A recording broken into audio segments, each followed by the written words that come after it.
Central banks have been net buyers of gold since 2010. That buying has increased. That's mainly a reaction to the fact that the U.S. has weaponized the dollar and is using it for economic sanctions. Now, one of the things that helped Russia, there have been over 200 separate U.S. economic sanctions imposed on Russia by the United States. There have been 19 sanctions packages, each package of which includes numerous sanctions imposed by the EU on Russia, all because of the war in Ukraine. They have all failed. All of these sanctions have failed. The Russian economy is outperforming the U.S. economy. The Russian ruble is stable against the U.S. dollar. But why? Why has Russia been able to power through it? Well, there are a lot of reasons. One of them is that all their trading partners never joined the sanctions. India, China, Brazil, Venezuela, South Asia. None of these countries joined in the sanctions, so Russia's doing fine. All the sanctions have failed. But if you're any of those countries, if you're Saudi Arabia or Russia or China, and you look at the United States, say, hey, these guys have weaponized the dollar. The United States is in the process, the United States and NATO, I should say, are in the process of stealing $300 billion of Treasury securities from Russia. Behind closed doors, a transformation is underway that could rewrite the global financial system. Central banks are quietly shifting from paper promises to real assets, a move that may redefine the value of gold and silver for an entire generation. Jim Rickards warns this is not speculation or rumor. It's a deliberate strategy unfolding beneath the surface of world markets. While investors focus on inflation and interest rate cuts, the real reset is happening deep inside the vaults, where gold is once again becoming the language of power. If you want to stay ahead of this unfolding monetary shift, make sure you subscribe to Macro Edge and turn on notifications. We break down the hidden moves shaping global markets, and today's episode may be one of the most important yet. I don't know. I haven't broken into any safes in Moscow, but I would say that it's like Ray Dalio or Bill Ackman and these guys. They talk their position. I mean, if I wanted to buy treasuries, I might trash the treasury market and then go scoop them up. Right. So I don't know that for a fact, and I'm just saying that. There's a war of words going on. Now, a couple other threads here. The BRICS are not working on an alternative currency. They are working on an alternative payment system. That payment system is different than a currency. They're working on rails, fiber optic cable, custodians, settlement, clearance, etc., for local currency transactions in rubles and yuan and Brazilian reais and other local currencies, but also dollar transactions. They still transact in dollars. They don't want to transact through a settlement system that the U.S. can interdict. So they've created their own settlement system, their own clearance, their own custodians, etc., which you could even have, which could basically be used for any currency. So the BRICS don't need another currency. And here's why. They already have one. It's gold. In other words, so you're Russia, you're selling a bunch of oil and natural gas to China, you're getting paid in yuan. You're China, you're selling a bunch of manufactured goods to Russia, you're getting paid in rubles. There's a trade surplus or deficit, could run either way. But bear in mind a couple of things. Number one, the net settlement is much smaller than the gross. If you pair off the gross payments up to a certain level, there's a net where somebody owes somebody, I owe you money or you owe me money, but the net is much smaller than the gross, and you can settle it in gold. So they don't need another currency. They have gold, which is one of the reasons they're buying gold. Now, so the BRICS are not working on new currency. The treasury market is not collapsing.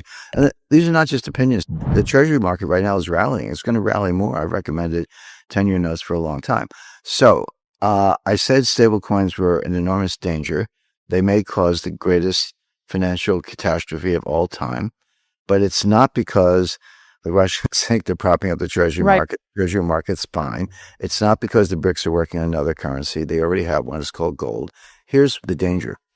These are there are two dangers. The first one is these stablecoin sponsors are almost completely unregulated, non-transparent. No one has ever audited one of them. We don't know what's inside. Now, I'm not accusing anybody of any fraud. If I think that most stablecoin issuers do exactly what I said, which is they buy treasury bills or equivalent, very high quality, short-term, highly liquid instruments. But A, we don't know.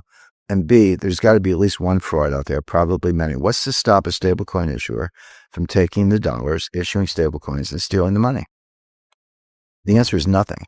And how would we know? Well, we'll find out the hard way when, when one of these dead fish, surfaces How do we know it's not the was it FTX, Sam Bankman-Fried or whatever?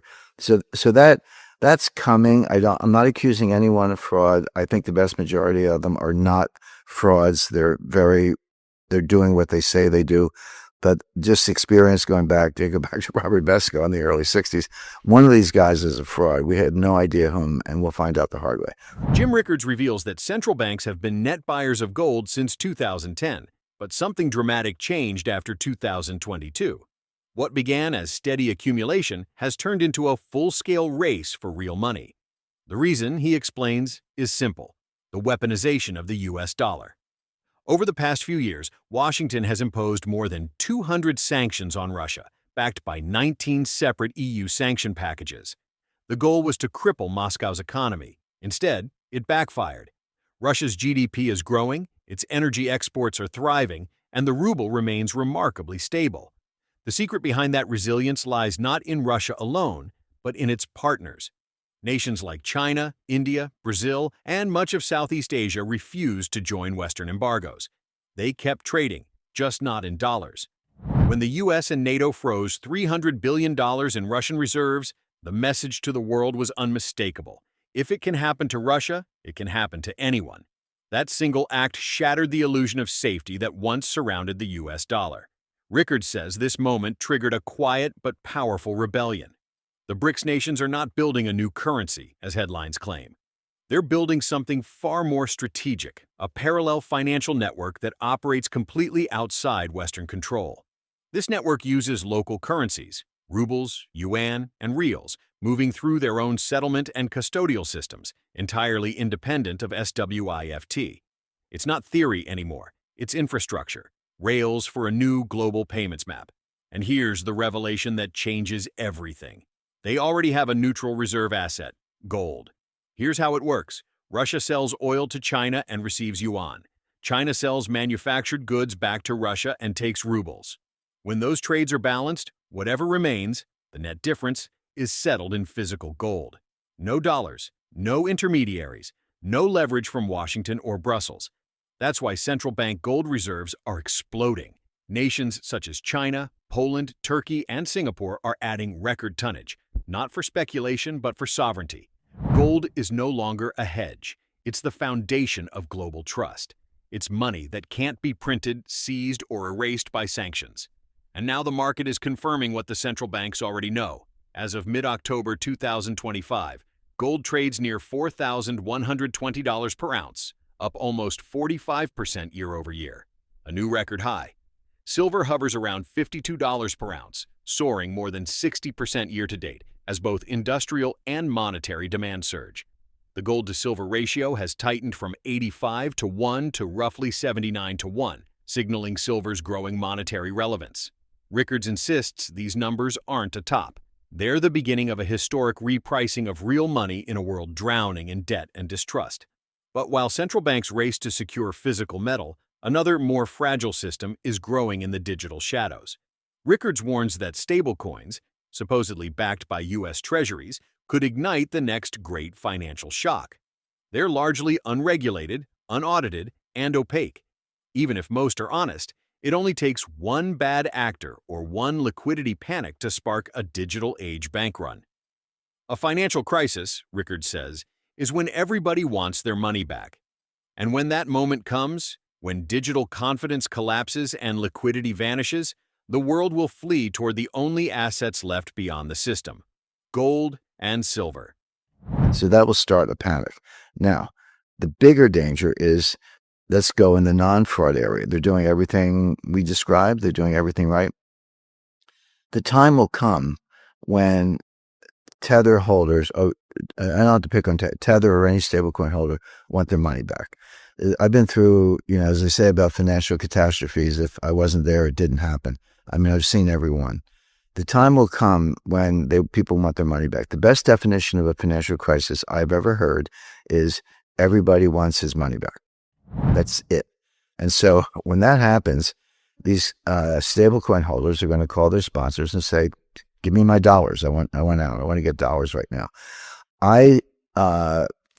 The Federal Reserve Bank of New York open market desk.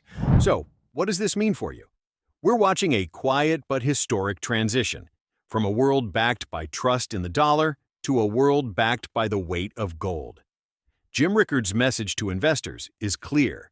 Gold isn't a trade, it's a lifeboat. Central banks aren't buying gold for profit, they're buying it for survival. And as this shift accelerates, silver, the world's most undervalued monetary metal, could be next to explode. Now I want to hear from you. Do you believe gold and silver are on the edge of a global revaluation?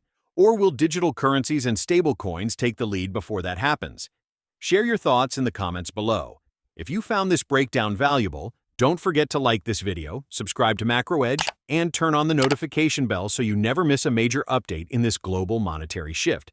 And now, let's head back to the full interview with Jim Rickards to hear exactly how he thinks this reset will unfold and what investors should do next.